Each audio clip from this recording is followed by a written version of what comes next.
Como é que você ganha a vida? Essa pergunta é muito feita. Como é que você ganha a vida? Qual que é o teu jeito de ganhar a vida? E eu estou usando aqui a expressão em duplo sentido. Isto é, como é que você ganha a vida? No sentido de como é que você obtém teu meio de sustento.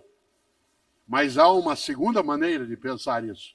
Como é que você faz para que a tua vida não seja perdida? Eu gosto mesmo de lembrar o quanto que é impactante algo que está num dos evangelhos. Para uma pessoa aqui, entre nós que tem algum acesso à Bíblia dos cristãos, já deve ter notado, os cristãos têm 4 relatos oficiais sobre a vida de Jesus de Nazaré, né, que são chamados de evangelhos, né, os evangelhos canônicos, são 4 deles, 3 deles são sinóticos, isto é, eles contam uma história paralela, que é o evangelho de Mateus e Lucas, né, e de Marcos, e um não é sinótico, que é o evangelho de João. Mas, no evangelho de Marcos,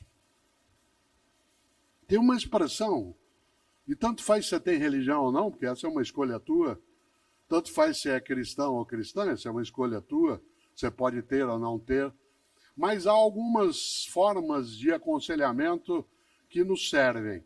No evangelho de Marcos, há ali o registro de uma fala que ele atribui, claro, a Jesus de Nazaré, que está ali no capítulo 8, em que Marcos escreveu uma das frases que mais me perturba, no bom sentido. Que há coisas que nos perturbam no mau sentido.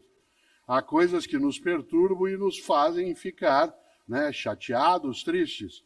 E há algumas coisas que nos perturbam fazendo com que a gente pense, reflita, medite. E ali no Evangelho de Marcos, no capítulo 8, ele escreveu, citando, segundo ele, Jesus: de nada adianta a uma pessoa ganhar o mundo se ela perder sua alma.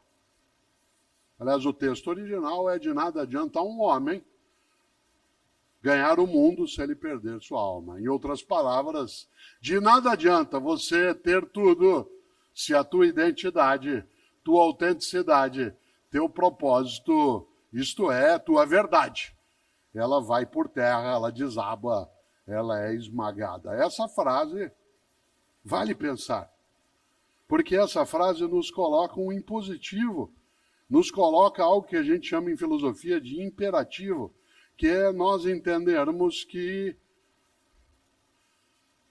o propósito, sendo benéfico, sendo algo legítimo, sendo decente naquilo que fazemos, ele nos dá vida em vez de tirá-la ou diminuí-la. De nada adianta uma pessoa ganhar o mundo se ela perder sua alma. Isto é, se ela for devorada por aquilo que pode ser a ganância, pode ser o egoísmo, pode ser a arrogância, pode ser o desvario. Por isso, eu gosto e vou fazer essa pergunta aqui agora, não para você responder ou para eu responder, mas para nós pensarmos. Como é que você ganha a vida? Essa pergunta é muito feita. Como é que você ganha a vida? Qual que é o teu jeito de ganhar a vida? E eu estou usando aqui a expressão em duplo sentido. Isto é, como é que você ganha a vida? No sentido de como é que você obtém teu meio de sustento.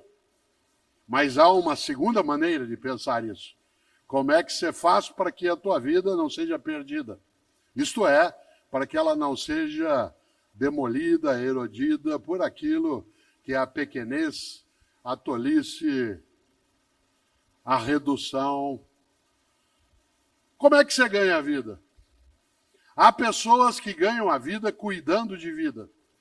Há pessoas que ganham a vida encantando a vida. E essas ganham a vida nos dois sentidos, de modo muito mais denso. Há pessoas que ganham a vida apenas no sentido material, do sustento econômico, do acúmulo de patrimônio, que não é ilegítimo se agregado à ideia de ganhar a vida no outro modo que eu aqui lembrava. Uma pessoa que ganha a vida, ou seja, que não a perde, não a desperdiça, não faz com que ela se esvaia, é uma pessoa marcada por uma grande decisão. Ter uma vida com propósito, ter um trabalho com propósito. Uma das frases mais curiosas que eu ouço no mundo das empresas, ou no mundo do trabalho em geral, é uma que eu vou dizer agora. Quando a pessoa vira e diz assim, olha, eu adoro o meu trabalho, mas eu detesto o meu emprego. Eu adoro o que eu faço, mas eu detesto o meu emprego, isto é, o lugar, o modo de ação, aquilo que é necessário que se tenha como convivência. E você tem também o outro modo. É assim, eu adoro o meu emprego, mas eu detesto o meu trabalho. Ou seja, gosto de ali estar, gosto daquela convivência, mas aquilo que faço não me realiza. Uma das coisas mais bonitas, e eu gosto de fazer isso, há um livro que dá título a esta reflexão, chamado Por que Fazemos o que Fazemos? E ele trata disso, né, que eu estou aqui dizendo agora, ele não é o único. Houve uma época em que, ao término de uma atividade, não era tanta gente, havia uma sessão de autógrafos. Hoje a gente não consegue mais fazê-lo pelo número de pessoas e também pela necessidade de proteção nossa em relação a algumas das coisas que nos circundam. Mas hoje há um outro modo, que eu não chamo mais de autógrafo, eu chamo de fotógrafo. Né? O que é isso? É quando eu terminar aqui, quando eu terminar a minha exposição, eu ficarei sobre o palco e, se você desejar, de modo tranquilo, ordenado, você se aproxima com a tua câmera e aí eu fico andando para lá e para cá, que nem um caranguejo, dado que eu estou, né? Vou até lá, depois eu volto, vou até lá e volto, e você faz uma selfie, se você desejar assim. Há pessoas que gostam de fazê-lo, depois posta. Mas se você tiver com algum dos meus livros, faça a selfie segurando o livro, né? Porque aí sai você, o livro, e eu sorrindo, né? E isso é gostoso porque é uma forma de lembrança, de memória, que nos ajuda bem. E nesse livro, Por que Fazemos o que Fazemos, a primeira frase que nele está, isto é, o que nós chamamos de epígrafe do livro, é uma frase de um poeta gaúcho que eu tenho uma admiração imensa, que é Mário Quintana. Talvez seja o poeta que eu mais cite, né, nos lugares. O grande Mário Quintana, um gaúcho nascido em Alegrete e que faleceu, né, em 1994, no dia 5 de maio. É fácil lembrar, porque ele morreu na mesma semana que o Ayrton Senna. O Senna morreu, né, no domingo e ele na quinta-feira. Mário Quintana tem várias coisas maravilhosas. Uma delas, eu sempre que posso trago à tona, aliás, duas delas. Mário Quintana, eu já disse isso em algumas palestras, ou no mundo digital, mas gosto de trazer à tona. Mário Quintana tentou entrar 3 vezes na Academia Brasileira de Letras. 3. E foi recusado. Não aceitaram Mário Quintana na Academia Brasileira de Letras. Um lugar cheio de imbecis, e vários que não são. Um lugar que já teve vários imbecis e vários que não eram. Não aceitou Mário Quintana. Aliás, sabe quem não entrou também na academia? Carlos Drummond de Andrade, Clarice Lispector, Monteiro Lobato. Nesse momento está se candidatando à Academia Brasileira de Letras, uma das pessoas mais admiráveis para mim, que é Maurício de Souza, um paulista nascido em Santa Isabel, mas que fez a sua vida ali em Mogi das Cruzes. Eu tenho 3 livros com ele. Eu faço o texto, ele faz as histórias com a Turma da Mônica. É uma pessoa, né, assim, incrível em termos de afago, de afeto, e que agora está se candidatando também. Pois bem, Mário Quintana foi recusado 3 vezes na Academia Brasileira de Letras. Vocês sabem que, como bom poeta que tem um propósito firme, ele deu o troco muito bem dado. Para dar o troco em que eu recusou, ele fez um poema. Vocês conhecem, chama Poeminho do Contra. Não é poeminha, não, é Poeminho do Contra. Aliás, esse poeminho, ele devia aparecer em vários lugares. O André, meu filho, que tem mais idade, que está sentado aqui, sabe que eu tenho esse poeminho pendurado, né, numa das paredes ali no Parque Tatu, uma coisa gostosa, porque o que é que escreveu Mário Quintana?